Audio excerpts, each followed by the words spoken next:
साथियों, स्वागत है भक्ति टाइम में।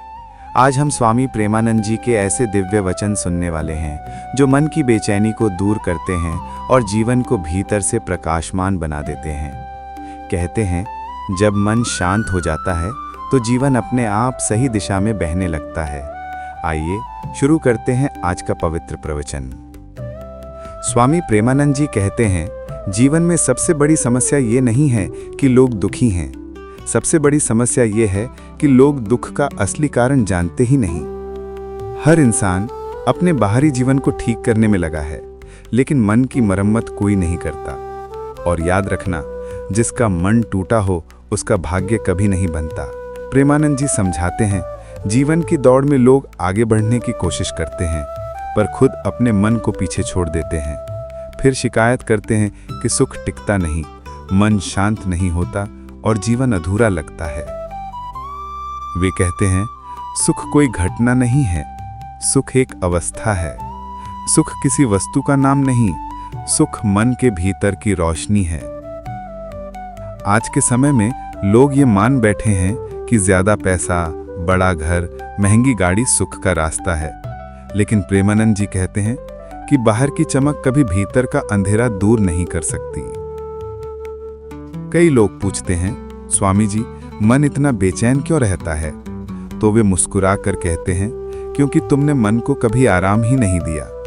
तुम शरीर को तो सुला देते हो, पर मन को कभी सोने नहीं देते। मन हर पल तुम्हारे ही आदेश पर चलता है। ये सोचो, वो सोचो, ये करो, वो करो, पर तुमने मन को कभी कहा ही नहीं कि ठहर जा, बस शांत हो जा।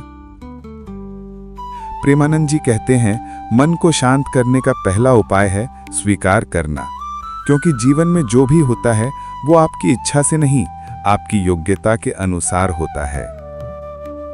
जो इंसान हर परिस्थिति को स्वीकार कर लेता है वो दुख पर विजय पा लेता है, और जो हर चीज अपने हिसाब से चाहता है वो कभी सुखी नहीं हो सकता।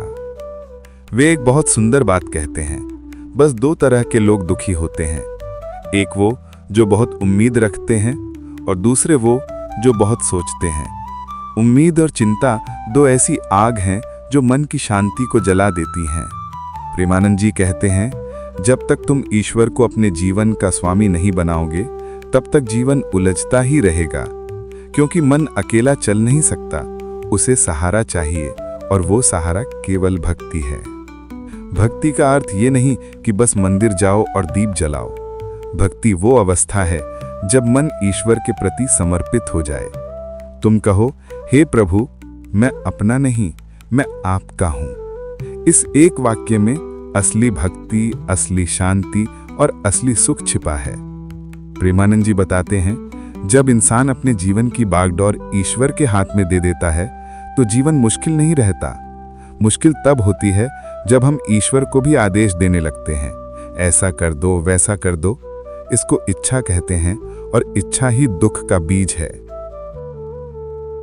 वे कहते हैं, जब मन दुखी हो, परेशान हो या बिखरा हुआ हो तो सबसे पहले अपनी सांस को शांत करो। गहरी सांस लेकर एक बात कहो, मुझे कुछ नहीं चाहिए, बस ईश्वर चाहिए। यही वाक्य मन को धीरे धीरे स्थिर कर देता है।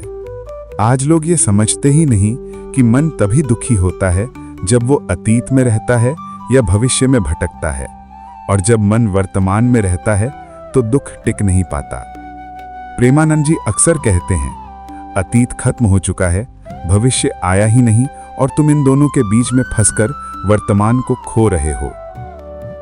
जो व्यक्ति इस बात को समझ लेता है वो भीतर से आजाद हो जाता है, और जो वर्तमान में जीता है वो ईश्वर को अपने भीतर महसूस करता है। वे कहते हैं, तुम ईश्वर को बाहर ढूंढते हो, जबकि वो तुम में ही छिपा है, तुम्हारी सांसों में, तुम्हारी धड़कनों में, तुम्हारे हर कण में।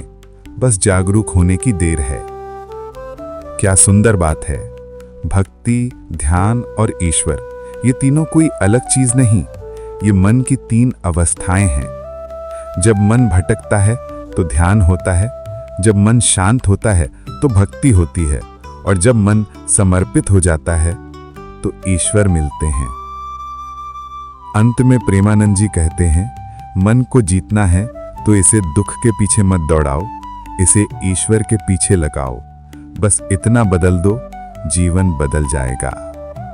सुख बाहर नहीं, भीतर है। शांति वस्तुओं में नहीं, समर्पण में है। और जो ईश्वर के भरोसे जीता है, वो कभी हारता नहीं।